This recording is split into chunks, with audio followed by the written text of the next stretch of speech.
Donna here from the Everything Saxophone podcast. We're at NAMM, the NAMM Show 2022. This podcast this year is sponsored by Legere Reeds, and I'm at the JodyJazz booth, and I'm with Danielle Walker. Now, if you don't know who she is, well, you should. She's been with JodyJazz for quite a while, but she's also a monster player in and of her own right. So I wanted you to get to know her. So Danielle, thanks for being here. No, thank you for having me. I appreciate it. Awesome. So can you talk to us about how you met Jody? And we're going to talk about a bunch of things. I'm going to ask her how she met Jody, but also how she got started playing, because she does some interesting things. I actually met Jody. I first saw this guy walking into a bar with a saxophone on his back. And me being the curious saxophone player, I followed him into the bar, and there was a band playing, and he sat in with them. And after the gig, I just was like, wow, you sound great, you play great. And then he was like, yeah, I own a saxophone mouthpiece company. And immediately was like, hey, that's kind of cool. Like, do you have any job openings? I did. And he was like, we can kind of, have an interview or whatever. And so I actually worked for him for 2 months. And at the time, he was still very small, just moved to Savannah, so he didn't have the large factory that we have now. So I took a break. I actually, went and worked somewhere else, and then I came back in 2013. And he had expanded. He bought his first CNC machine, had more employees working there at that time. So, that's kind of how I met him, got back into work with him, and I learned so much. I was one of those people that played a Selmer C-Star all through college.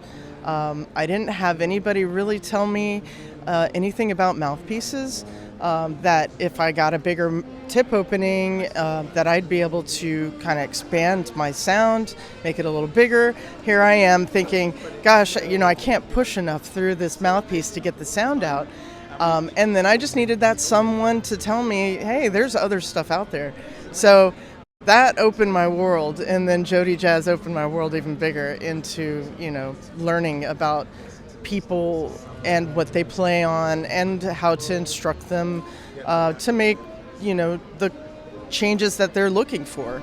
So, and we have every kind of mouthpiece for everyone to try. It's, dark, really dark, bright, really bright, just average vintage traditional mouthpiece. So, Jody wants to make sure that there's a mouthpiece for everyone. Wow, that's so true. That is so true, and I know that. And the funny thing, so I met Jody when he was in New York City, and I remember going up, to the loft, whatever you want to call it, and that's where I got the classic. I got the mouthpiece with the insert in it. The spoiler. I still have it. Oh yeah. At home. That was a great mouthpiece. That was a screamer. That was a really great mouthpiece. And then I got the Tenor and the Alto DV series. Right. I still have my Alto DV7 to this day, and I don't remember the year I bought it, but it had to have been like early 2000s or something like that. Yeah, definitely early 2000s. Because in 2008, it feels like when I worked there for the couple months that I did, that he was back ordered. It was really popular. So it must have been 2004, because he started his business in 2000. And then he had his classic. He studied with Santi Runyon, who initiated him to get something started, because he felt like Jody had the knowledge, and he knew kind of what he wanted to go for in a mouthpiece. So he kind of had Santi as someone to show him the ropes. But yeah, the DV is definitely the most popular mouthpiece that we have. For sure. A lot of people use it, and it's such a great mouthpiece. Now, I'm curious, when around 2013, when you started working with Jody, what mouthpiece were you playing at that point? Actually the first mouthpiece I got was Jody and I had a gig together, and I was playing a Charles Bay mouthpiece, a hard rubber Charles Bay baritone mouthpiece. And so during our rehearsal time, he listened to me, and then he was like, hey, during our break, let's go and see if we can find something for you to play on this gig. So I tried out a classic. I tried out multiple mouthpieces, and I landed on the DV baritone. So that was my absolute first mouthpiece that I got from Jody. I transitioned to a hard rubber Alto 6M, and now I'm playing on a 7M, or a 7 tip opening, after growing and evolving and finding my reed setup. But now with the band that I play, I play at the Savannah Theatre. We have all sorts of styles of music genres, 50s, 60s, 70s, 80s music, Broadway, anything from ballads to some jazz and Motown. But I use the SuperJet, and although it is a very bright, clean, edgy sound, I can kind of play softer if I need to. I've learned to control my wind and reeds and everything to adjust to the different styles that we do. So when I need to crank it, I crank it, and when I don't, I just kind of lay back and relax and enjoy the music and play. I know that, okay, the SuperJet is like a mouthpiece on steroids. It really is, because I've heard many people on that, and I'm like, whoa, and it's incredible. It's incredible, the power of that. So are you on the SuperJet, on the Bari, on the Alto, on everything?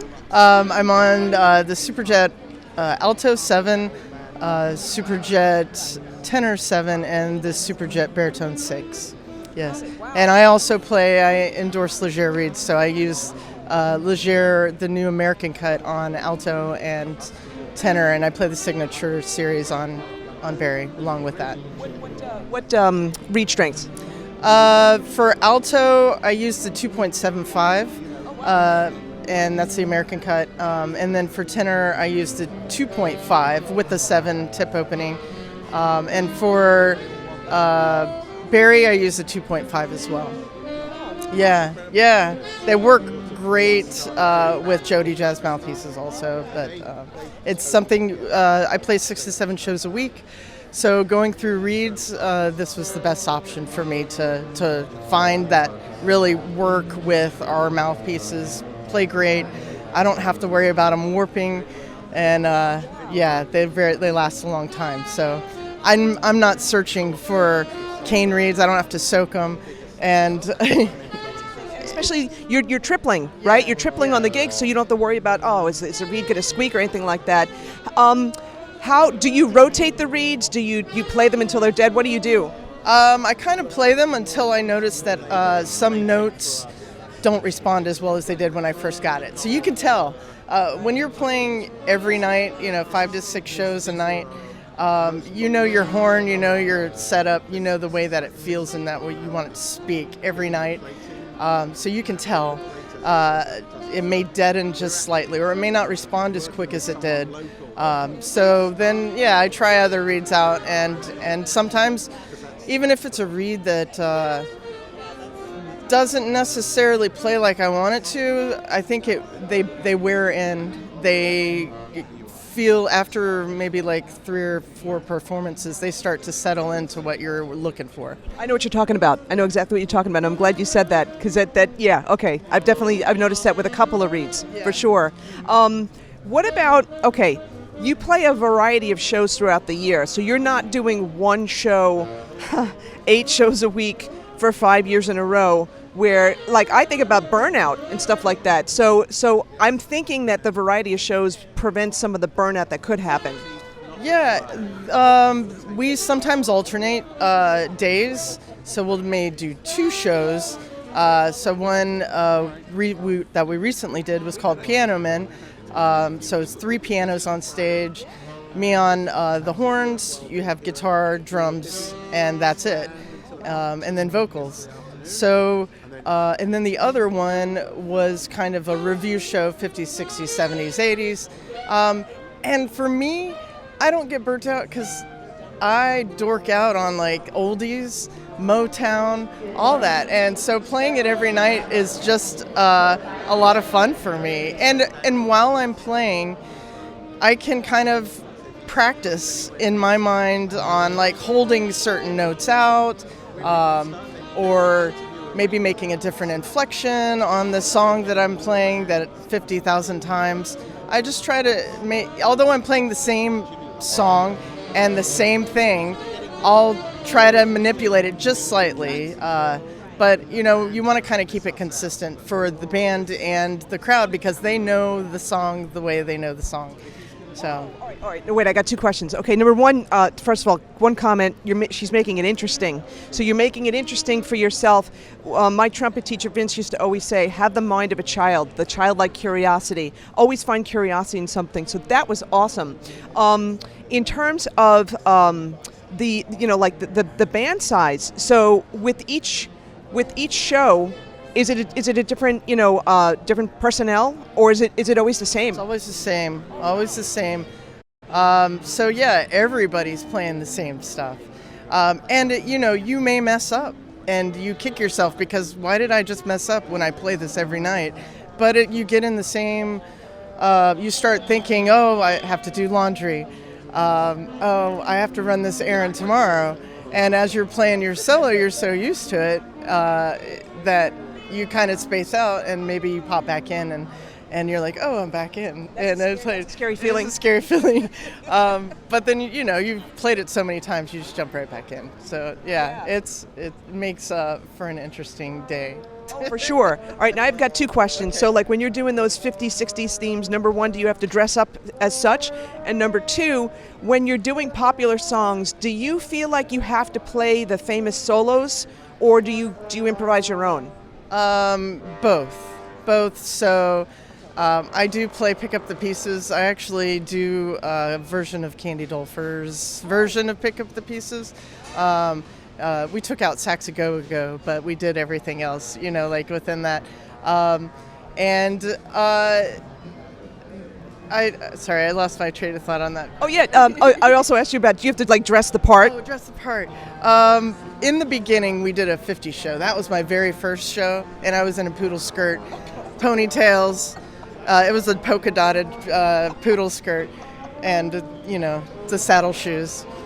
So yes, I do occasionally have to dress the part, and it actually makes it fun and goofy.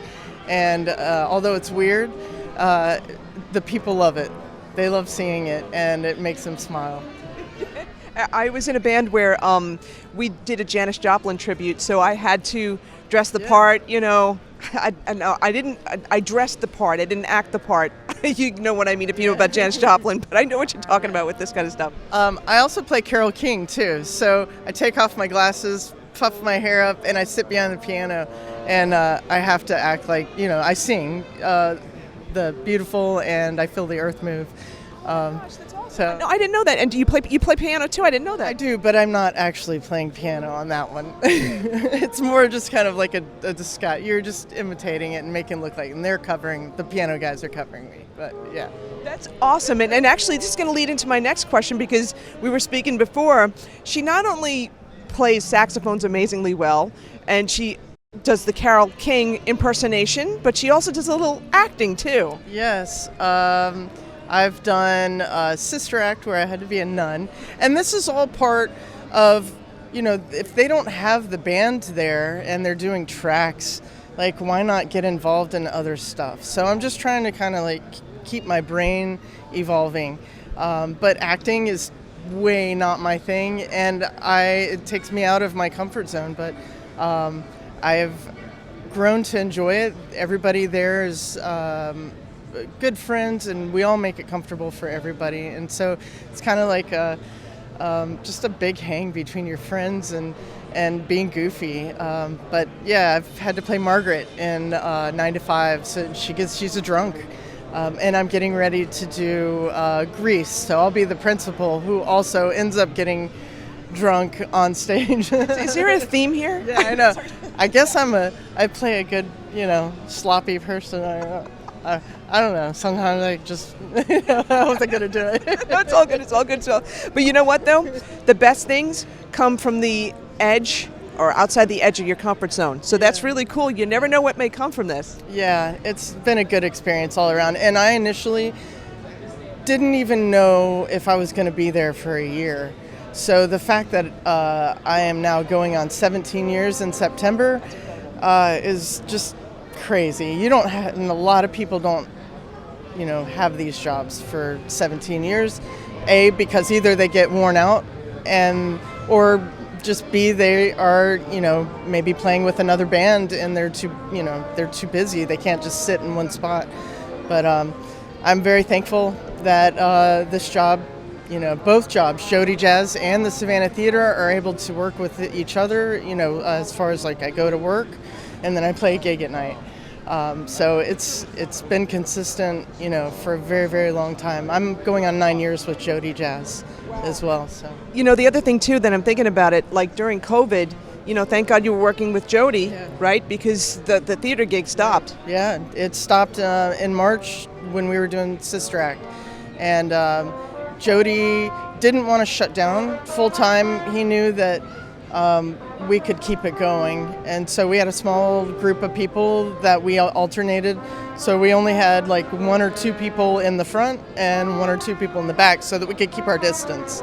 And then as things kind of slowly unraveled, we'd add more people in, and then we finally decided to come back fully masked for a long while, and then they relieved us of the masks, so we're good. Yeah.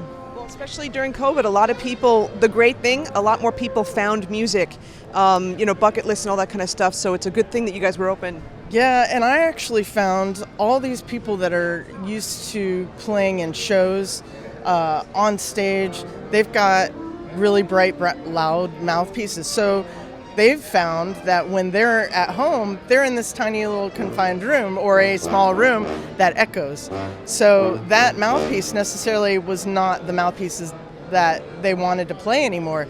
So they evolved maybe to something a little warmer, a little darker, that was comfortable to their ear in that small echoey room that they were playing, or just to keep their playing up.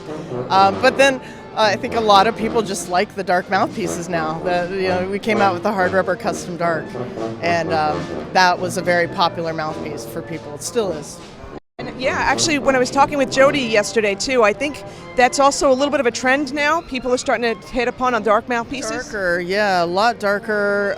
Again, I think the pandemic has a big effect on that, just because of not playing out in big arenas and big stages and stuff like that. That's an interesting perspective. I never even thought about that. That's really cool. Now, before we go, we find you on JodyJazz.com, but what's really awesome that people don't know about, they have their 6 questions. So if you're not sure which mouthpiece is right for you, which size may be right for you, which model also as well, you can answer these 6 questions, but they have great customer service too. You want to talk about that? Yeah, the 6 questions help us to narrow down what you're currently playing, what you're experiencing with your current mouthpiece, and what you want to change and evolve to. It really hones us in on these aspects. So let's say you're playing a Dukoff and it's not cutting as much, but you're also finding that your reed is not responding well. We'll make suggestions for reeds, maybe you need to go to slightly softer. With a Dukoff, I would probably recommend somebody, if they still want to stay bright, I'd put them on a SuperJet, because that's like up there along with the Dukoff brightness that they have. But if you wanted to go darker, I'd probably put them on a DV instead. It's not as bright, it's just a little notch under, but it still has the edge. So yeah, these are all kinds of things. We'll recommend at least up to 3 mouthpieces. Sometimes we do have a trial period where you can call in, and we'll walk you through these steps of the 6 questions. And then we'll make suggestions of what will work for you. So you can purchase 1 mouthpiece and you can try up to 2 additional mouthpieces. So for a total of 3 for 3 weeks. Oh, that's great. Yeah, and then if you decide not to keep them all, you'll send them back to us on your cost, and we'll reimburse you everything except for $8.50. That's great to know. So JodyJazz.com, definitely check that out. Well, listen, Danielle, before we get blasted out by more tubas, thank you so much for your time. I really appreciate it. Thank you, Donna. I appreciate it. Yeah. It's great to see you again. It's great to see you again as well after 2.5 years. Yeah, good to see you. Hug. Cool. Thank you. Awesome.